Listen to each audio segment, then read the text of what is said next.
Baghdad एक ऐसा शहर जहां पुरानी दीवारों में कहानियां बसती हैं। दिन में बाजार की रौनक और रात में एक ऐसा सन्नाटा जो दिल को छू जाए। इसी शहर के पुराने हिस्से में रहता था अरजान, एक सीधा सादा लड़का जो पुरानी किताबें बेचने का काम करता था। उसकी दुकान छोटी सी थी, लेकिन उसमें रखी किताबों में पूरी दुनिया बसी थी। अरजान के अब्बू भी यही काम करते थे, लेकिन उनकी मौत के बाद अरजान ने सब संभाल लिया। जिंदगी सीधी थी, मगर उसके दिल में कहीं ना कहीं एक खालीपन था।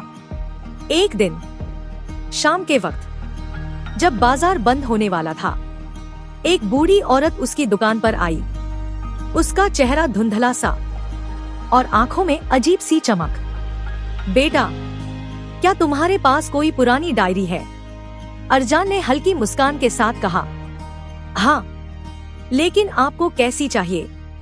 औरत ने धीरे से एक पुरानी धूल से भरी डायरी निकाली और बोली, इसे संभाल कर रखना, ये तुम्हारी जिंदगी बदल देगी। अरजान हैरान था, लेकिन उसने डायरी ले ली। जब उसने पैसे देने चाहे, तो वो औरत अचानक गायब हो चुकी थी। उस रात अरजान ने डायरी खोली। पहला पन्ना खाली था, लेकिन दूसरे पन्ने पर लिखा था, जो सच तुम ढूंढ रहे हो वो तुम्हारे घर के अंदर ही छुपा है। अरजान का दिल तेज धड़कने लगा।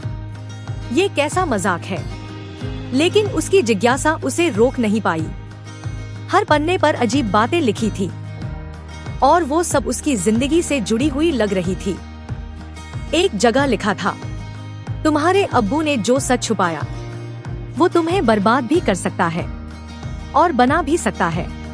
अगली सुबह अरजान ने अपने अब्बू का पुराना संदूक खोला, जो सालों से बंद पड़ा था।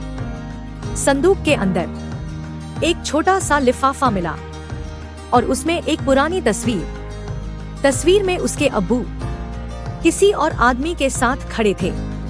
दोनों के हाथ में एक जैसी अंगूठी थी और पीछे लिखा था, हम दोनों ने एक वादा किया था जो टूट गया।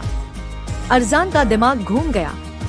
ये कौन है और अब्बू ने कभी बताया क्यों नहीं? डायरी के अगले पन्ने पर लिखा था, उस आदमी को ढूंढो, वो अब भी बगदाद में है। अरजान ने पूरे शहर में उस आदमी को ढूंढना शुरू किया।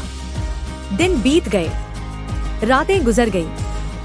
फिर एक दिन एक पुराने चाय वाले ने उस तस्वीर को देखकर कहा, ये आदमी पहले यहाँ आता था, लेकिन अब वो शहर के बाहर रहता है, अकेला। अरजान तुरंत वहाँ पहुँच गया। एक पुराना सा घर, टूटा फूटा। उसने दरवाजा खटखटाया। अंदर से एक कमजोर आवाज आई, कौन? अरजान ने तस्वीर दिखाई। दरवाजा धीरे से खुला और सामने वही आदमी खड़ा था। उसकी आंखों में आंसू आ गए। तुम उसके बेटे हो? अरजान ने गुस्से में पूछा। मेरे अब्बू ने मुझसे क्या छुपाया था? आदमी कुछ पल चुप रहा, फिर धीरे से बोला, तुम्हारे अब्बू सिर्फ किताबें नहीं बेचते थे, वो लोगों के राज संभालते थे। अरजान हैरान रह गया। राज? हाँ, और एक दिन एक ऐसा राज उनके पास आया जिससे सब कुछ खतरे में पड़ गया। अरजान की आवाज कांप गई। मतलब, उनकी मौत हादसा नहीं थी। आदमी ने गहरी सांस ली। तुम्हारे अब्बू ने एक बहुत बड़े आदमी का खतरनाक राज अपने पास रखा था। जब उन पर दबाव डाला गया कि वो राज दे दे, उन्होंने मना कर दिया।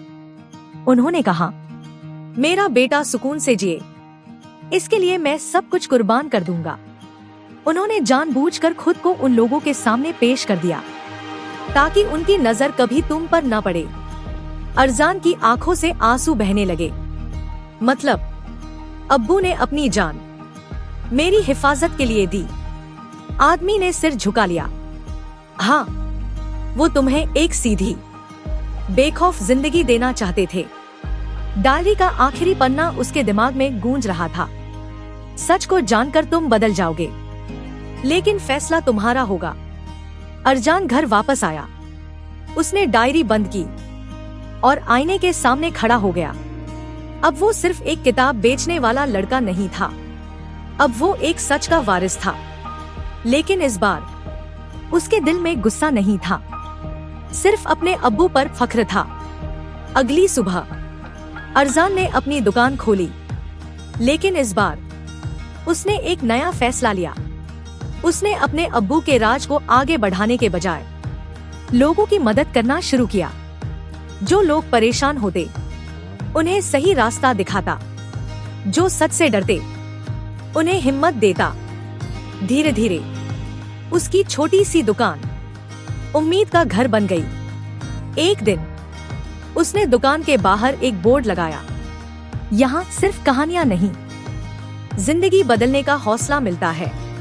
और दूर कहीं वही बूढ़ी औरत फिर से मुस्कुरा रही थी, जैसे वो जानती हो अरजान ने सही रास्ता चुन लिया है।